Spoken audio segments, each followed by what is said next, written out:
Hello, and welcome to another edition of Your Therapist Needs Therapy. I am that therapist. I had therapy yesterday, so things are going well in my world. My name is Jeremy Schumacher. I'm a licensed marriage and family therapist, and today we're talking about one of my soapboxes, one of mine and many therapists' soapboxes, and something that the internet keeps getting wrong. But because people spend more time on the internet than they do in therapy, like rightfully so. I mean, people spend too much time on the internet, but I don't think people need to spend more time in therapy. I think people need to be aware of the potential harm that comes with the language they're using when adopting, co-opting, misusing common therapy terms, and just what happens with therapy terms when they enter sort of the public awareness, when they enter the cultural zeitgeist, and what happens to them. This is and because a horseshoe theory exists for sort of extreme spectrum side of things. What happens when we dumb it down to just also say that like therapy speak is bad, which is not the point I'm making. That's for right-wing grifters to talk about because they're scared of their feelings. So this is not that therapy language is bad. This is more language matters. The words we use matter. And the way that too many people, particularly on the internet, are using therapy speak is a way to oversimplify, start generalizing, and not do any continuing work, which is a problem. So I'm a collaborative language therapist.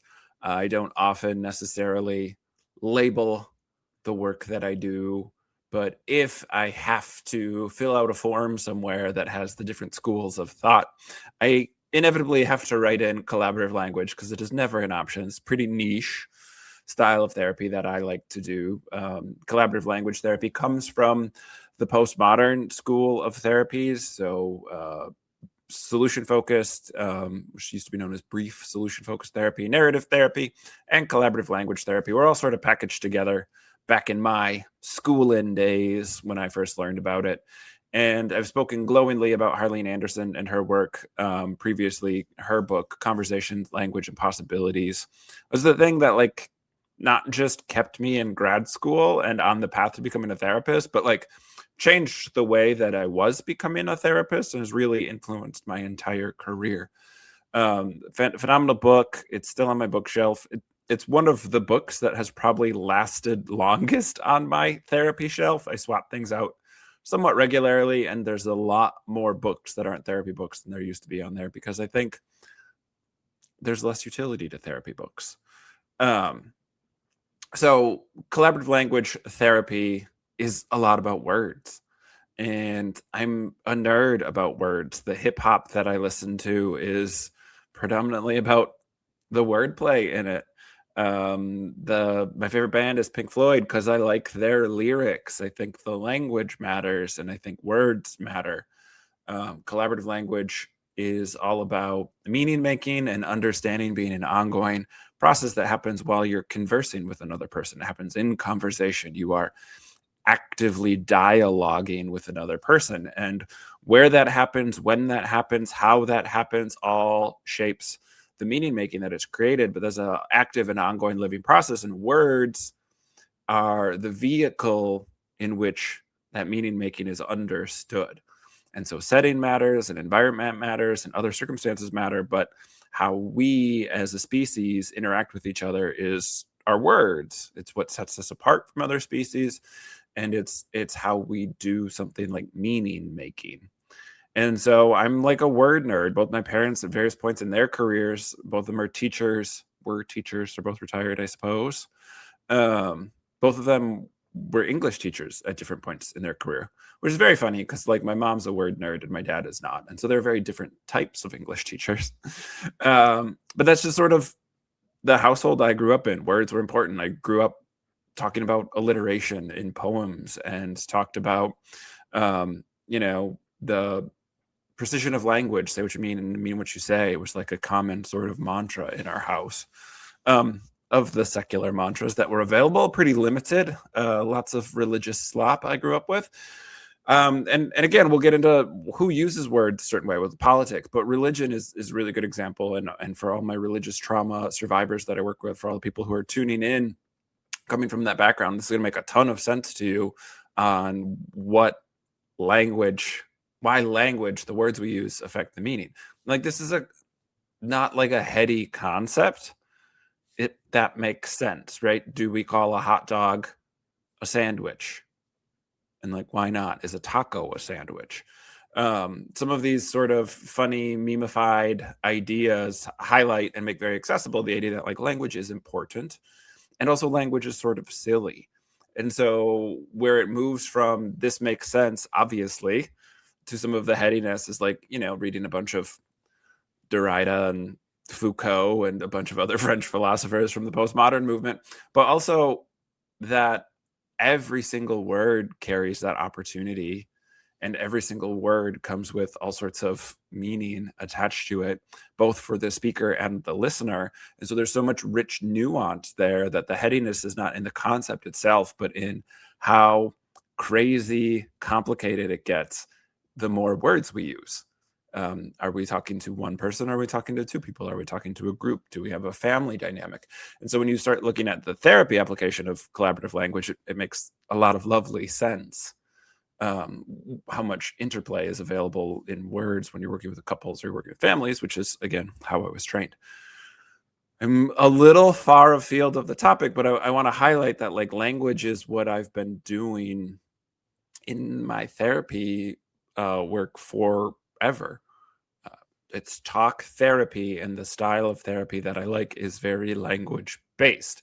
Now, one of the criticisms of that style of therapy is certainly that it misses a lot of the body. It focuses perhaps too much on just the words, and historically perhaps has missed some of the set and setting, some of the circumstances surrounding a conversation, the environment in which that conversation happens. Again, I think that is an awareness that some of the larger people in the field have and write and talk about, and certainly the younger generation is bringing in some body-based ideas around that and some somatic work too, which I think is really great for those of you who follow along. That's a big part of my work.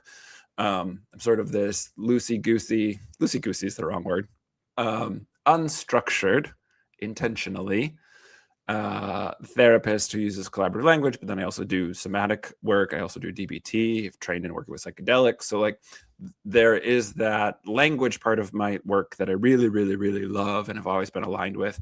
And the longer I've been doing therapy, the more I've incorporated other things that are body-based, because I do think you need both. While language is what separates us from other species, we are still just mammals, and our brain is an organ. And so it serves a very organic purpose beyond just languaging. But words are powerful, and therapy speak is also powerful.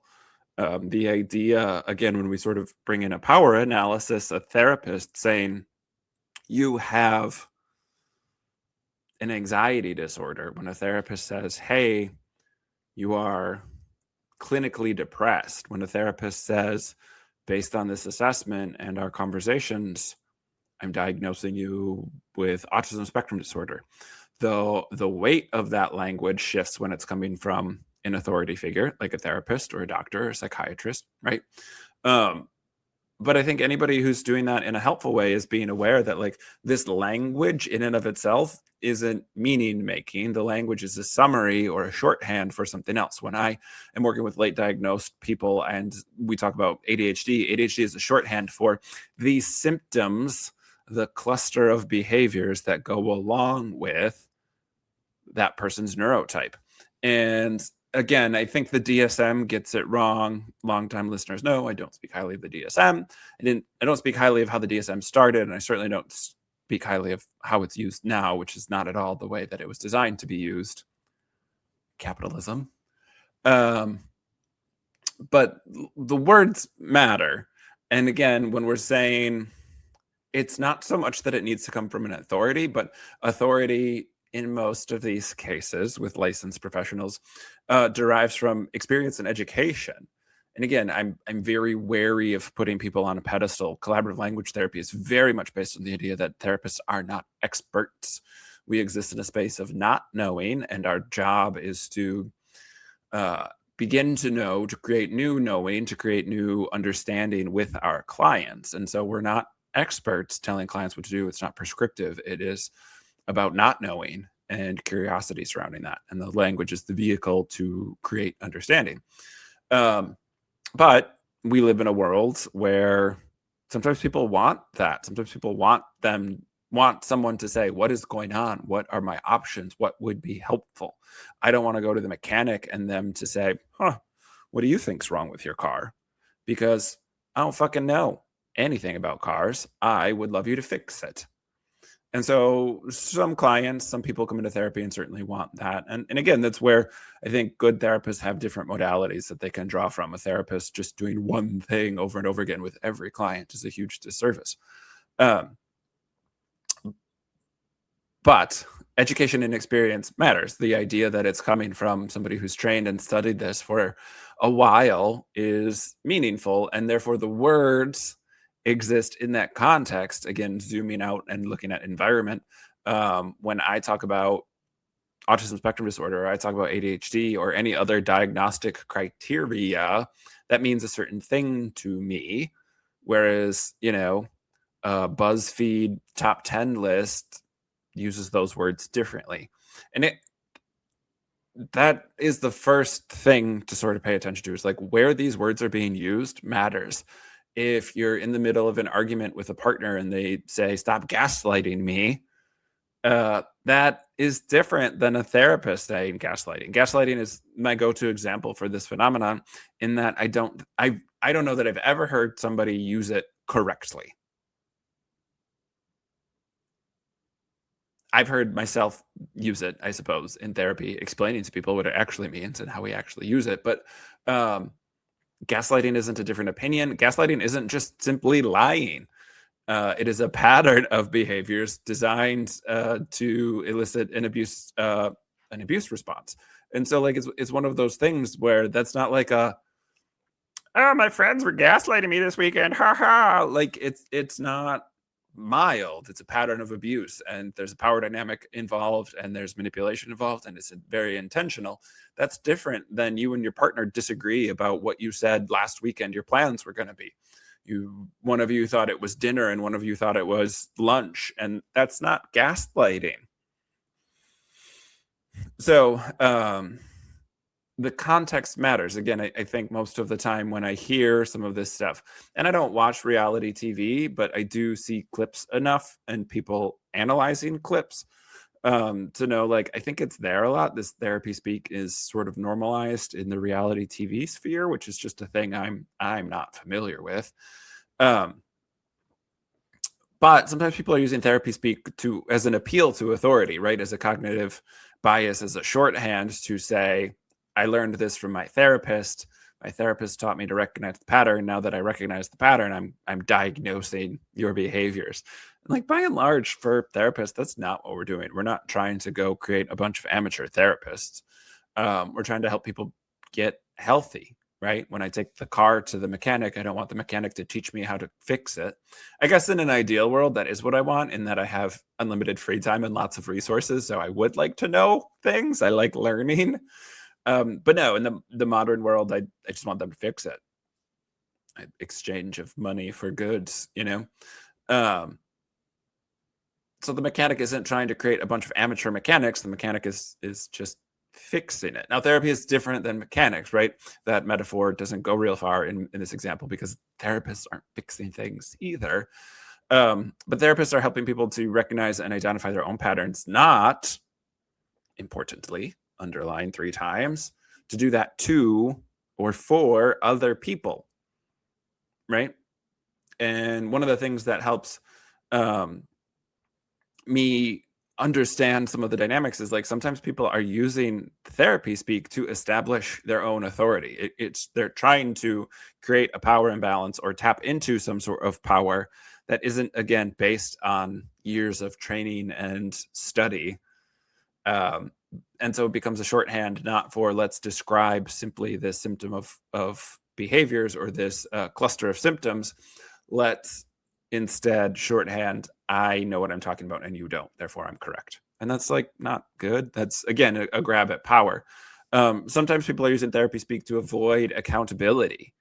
I've done the work, I've healed. I don't have a ton of good examples because it does seem with the rise of fascism and authoritarianism that we have a bunch of shitty people who have just sort of learned they don't have to apologize for anything because the president is a rapist and a pedophile and he didn't apologize and like worked for him. So I do feel like we have sort of the worst people like not doing anything. And again, I've spoken about accountability as sort of a vague concept that nobody really understands how to actually do. So I don't necessarily know what like Louis C.K. should be doing for accountability. But I do think without any formal like apology, exiling him for a few years and then popping him back on Netflix doesn't seem great.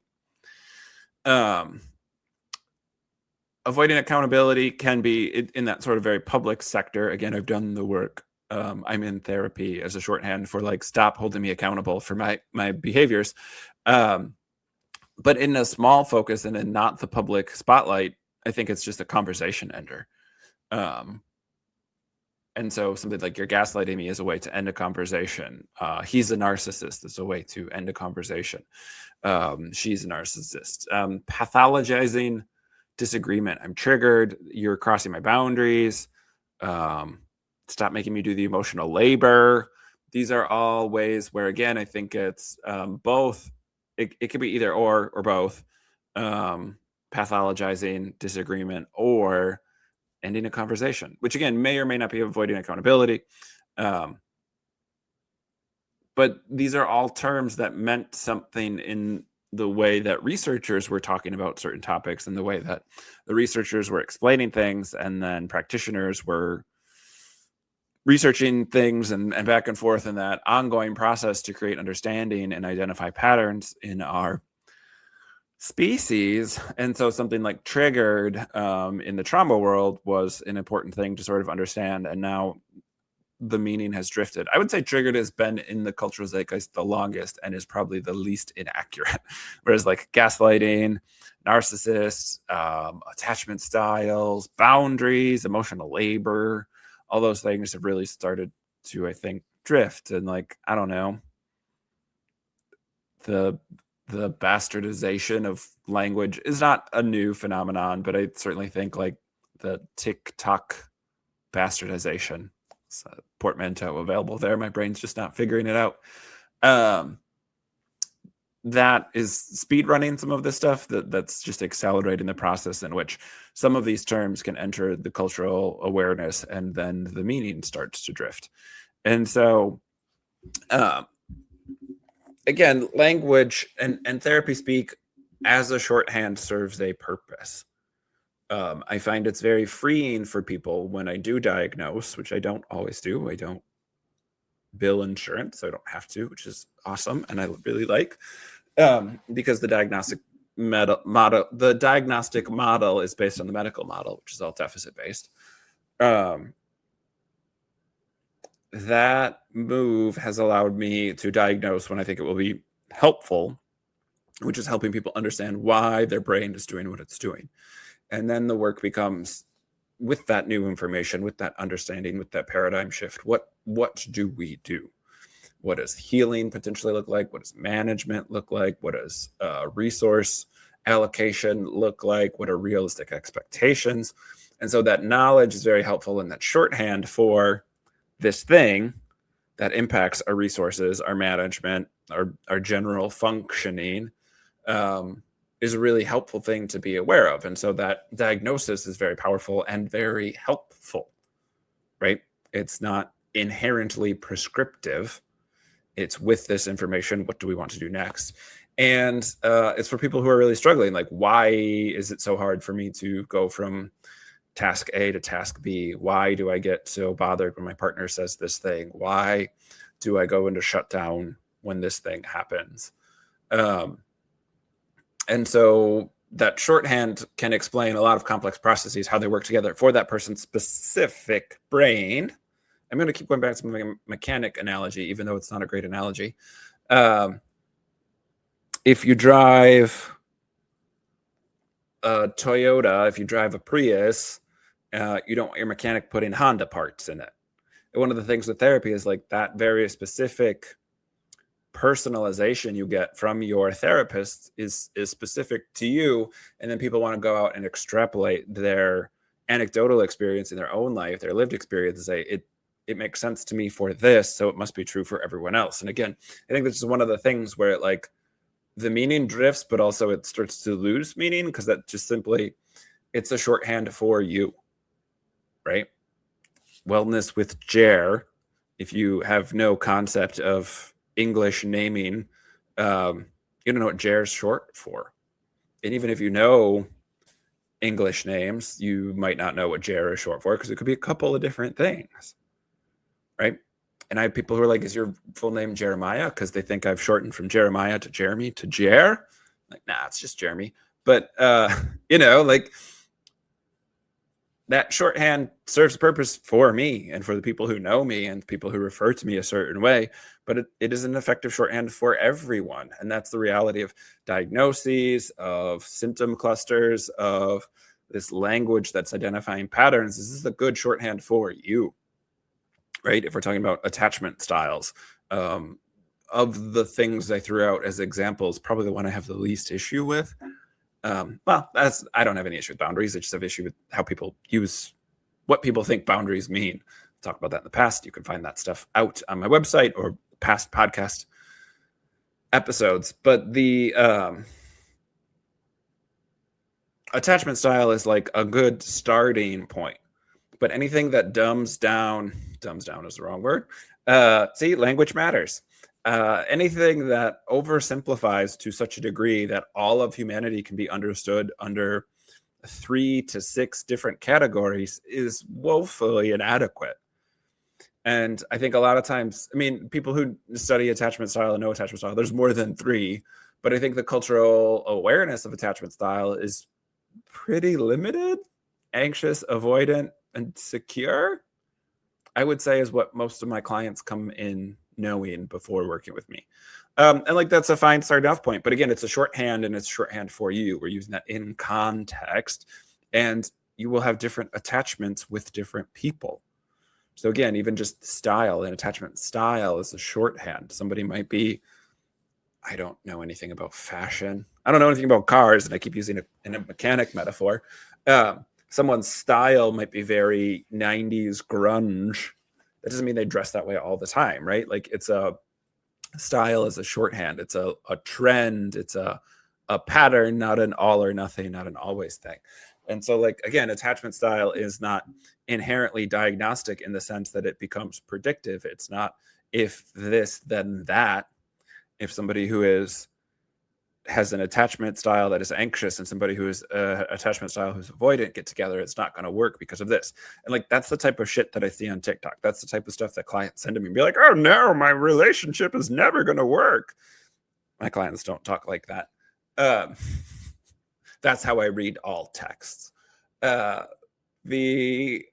And again, it's a genuine concern because it's a therapist or therapist presenting person. It's a life coach, a relationship expert, whatever the fuck that means, putting that stuff out on the internet. And so attachment style, I read that in a book my therapist recommended. So it's got that recommendation. And then this person's talking about attachment style, and they said they research it and they study it and they wrote a paper on it. And so they must know what they're talking about. And then, like, we're all freaking out. And so again, like, that, it's not predictive. It is helpful shorthand from that individual lens.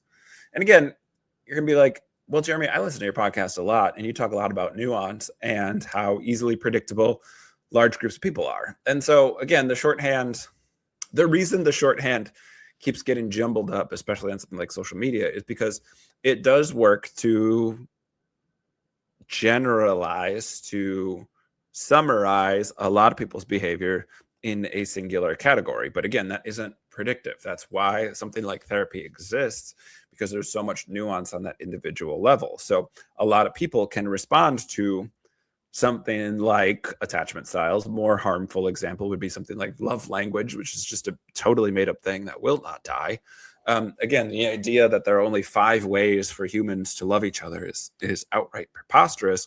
And when you find out that it comes from a pastor who had no psych training and just made it up on the spot, it gets even worse. Which, like, that's what pastors do because scriptures are made up. But that's a topic for a different podcast. For this podcast, just a different episode.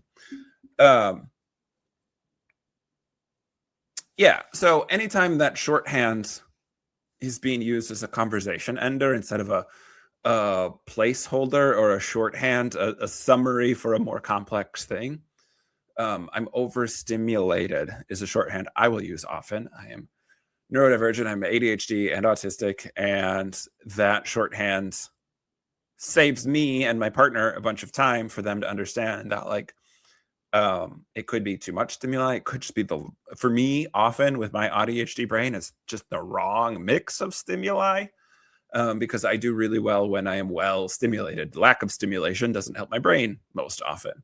So it's not overstimulated. Well, let's get you less stimulation. It's often the wrong stimulation. But again, I just spent a minute clarifying that. And if I have to do that every time I'm overstimulated, like, A, I'm not that good of a communicator when I'm overstimulated.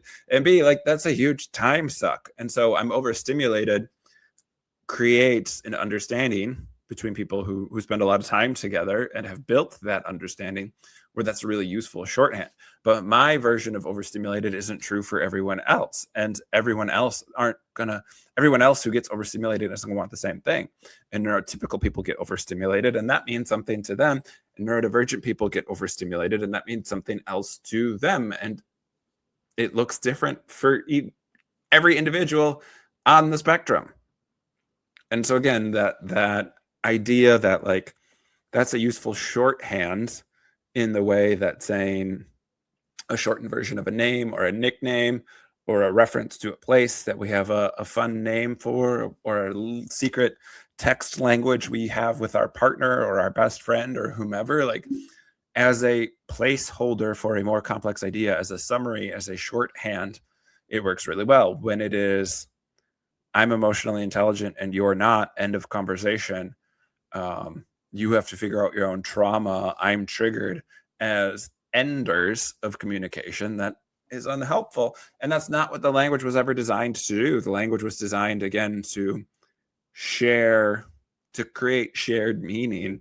And again, once we've done that, now we have a convenient shorthand that we can use if something like that happens again. And so it saves us time and it's efficient when, I'm biased, collaborative language therapy, but when it's been built in relation, when that is knowledge that's been built together and shared over time, it becomes very efficient.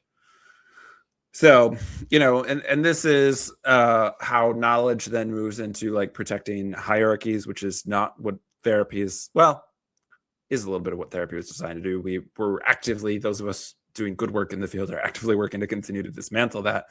But in theory, psychology and therapy specifically is one of the things it does, increase empathy.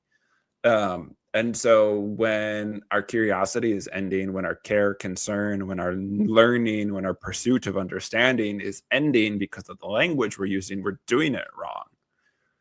And I'm not saying every conversation needs to go on and on and on. There are things where we need to off-ramp. There are ways that we can end conversations, so be good communicators. I'm not saying that these things can never be conversation enders. I'm just saying if that's how they're being used regularly, or that's what's being modeled, that's going to keep making the use of them worse. When we're not labeling ourselves or other people, certainly not labeling other people, certainly not diagnosing other people, especially if we have no training or credibility to be doing diagnostics, we want to be observing. We want to use language to, again, create understanding, to engage. Think of the difference between an open-ended and a closed-ended question. An open-ended question is expansive. It's curious. A closed-ended question is, there's an end. It's a yes or no, right or wrong, one or two. Open-ended is, again, like boundless, really. And so something like triggered is like, XYZ triggered me and I'm soothing in this way. Will you walk and talk with me instead of just sitting here? Will you, again, like we can recognize the pattern, we observe it, we can communicate it because it helps whoever we're interacting with. And there's an action attached to it. There's something to do. There's soothing, there's resource management, there's resource gathering, there's stress relief. All that stuff is really great. And so again, I got triggered as a starting point, as an observation that we use to create understanding with someone else in conversation, and then have something else attached to it still, right? There's more to it. And so I think that curiosity can be really helpful for people. And when I'm first working with people, when we don't have much language that has any sort of shared meaning attached to it, there's a lot of curiosity. I'm like, what does that word mean to you? When you say X, Y, and Z, it might mean something like this to me. It means this to some of my other clients. What does that mean to you? I'm curious. Because again, even words that I know a lot about and I use regularly, there's nuance there. And I think that's where, again, circling all the way back to the collaborative language, like that's where it gets really heady, because paying attention to that and not just letting our brain shortcut, which it likes to do, on every single word, is really helpful. And I will tell you, when a bunch of nerdy word therapists, a bunch of collaborative language therapists get together, sometimes it is exhausting because of all of the like languaging that is happening, and everybody's hyper aware of it. And we're talking about it a lot. Like one of my criticisms, and I love this style of therapy, but like the writing style of it is really clunky and not accessible to just average people. What, again, the concepts I really think are. So yeah. I don't know why I was segueing that. But again, when we're using language to describe an observation, we're seeing something and we're curious about it, or we're using it to observe our own patterns and our own behaviors, and we're using that to help someone else understand. When we're using language to create shared meaning, that is what language is for, not to end a conversation, certainly not to pathologize, and not to just, it's not a get out of conversation free card. It's a shorthand for a more complex thing, and that makes most sense when we've built shared meaning with somebody using that same language as us. So yeah, stop getting relationship advice from the internet. Stop getting your mental health diagnoses from TikTok. Again, the nuance to that is, of course, like, I think a lot of people have been underdiagnosed. I think a lot of people benefit from reading information on the internet and gathering resources, and even doing self-assessments and learning more about their own patterns, the way their own brain is wired, their own neurotypes. I think all that stuff is really great and lovely. And I think if you're not getting it from a good source, I want to say like a verified source, but even that, right? Like I'm saying these words, and I know they're English words, and I know people know what they mean, but I'm using them in a way that, and like, this isn't, I'm trying to not be an elitist. I'm trying to build some context here. This isn't like, this is the only way you can use English. I'm falling out of my chair. When I say verified, I mean, generally speaking, like a source that has used scientific inquiry to get to that space, and then that inquiry has been peer reviewed by other science people, right? Like, peer review as understood by going to one of the biggest research institutions in the nation. And also, I think poorly of some of the processes in research. And again, I think that's when you love something, when you really enjoy something, when you care deeply about something, you are critical of it, right? I'm not rah-rah, go research. When research is done well, it's very important, and we need, therefore, to do research well. And when research isn't done well, we should be, very critical of it, because again, that makes the process worse for everyone. And the dolts in the world then say, well, science is questionable at best. And that's not what we want. So again, when I'm saying verified sources, even like language like that, the word verified means a very specific thing to me, based on my lived experience, based on my area of quote unquote expertise. And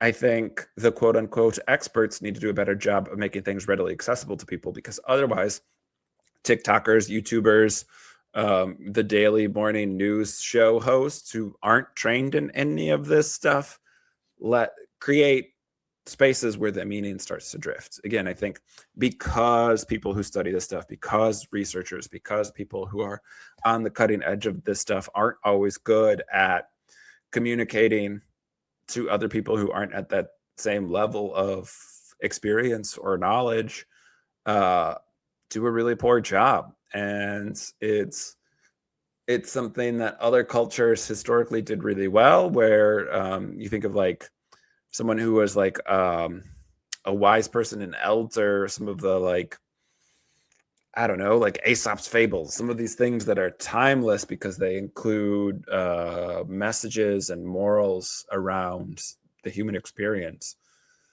Those things are very approachable. Again, they're not bogged down in jargon, and the jargon isn't elitist.